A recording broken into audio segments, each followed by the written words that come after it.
Então, Vinícius, não tem jeito de alinhar melhor do que tá isso aí. Acabou, você tem fora.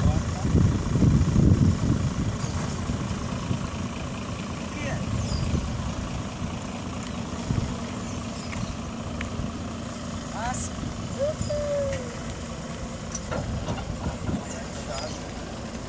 Tira essa correntinha pra mim, só essa aqui. Só essa aí. Tô pra te falar que isso aí não vai dar. Pera aí, pai, você vai despejar? Não, vou levantar pra você despejar. Tem que tirar essa pedra. Ó, cuidado pra não encostar aí no ferro aí, ó. Depois eu te ligo. Tá bom.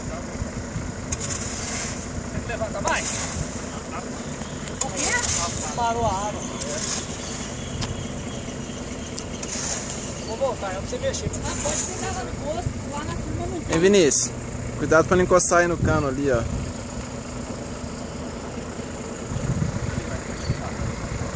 Ah, ele é.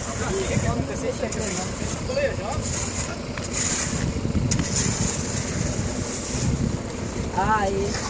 Vem mexendo. É, mas ele é despegar, não pode dar bola não.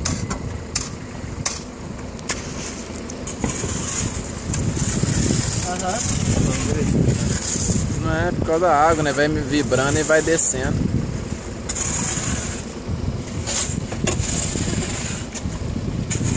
Não, mas ele disse que não pode dar bola não. Mas vou ver aqui, hoje não tem nenhum lugar aberto pra ela comprar. Pode tirar um pouco. A tabela tá formada? Tá. Ela tá muito torta, então a gente deixou ela tudo mais ou menos. Ela tá mais ou menos pra lá, mais ou menos pra cá. Tô falando, mas não ficou nem de amarrar. É, mas nós vai ter que amarrar depois.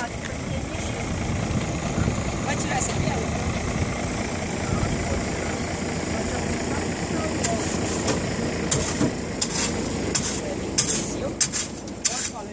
Essa água separa. Deixa correjando, né?